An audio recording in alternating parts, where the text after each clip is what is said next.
మనస్ఫూర్తిగా నమస్కారాలు చెప్పుకుంటున్నానండి.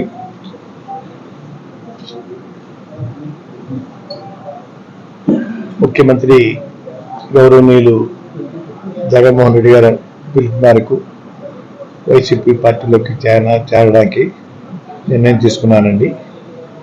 14వ తేదీ ఉదయం స్టార్ట్ అవుతానండి.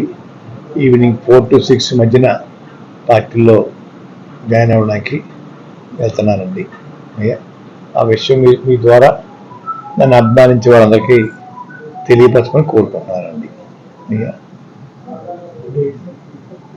14వ తారీఖు అండి, ఉదయం 8-9 మధ్య స్టార్ట్ అవుతానండి. ఈవినింగ్ 4 to 6 మధ్యని సంవత్సరం పార్టీలో చేరుతానండి.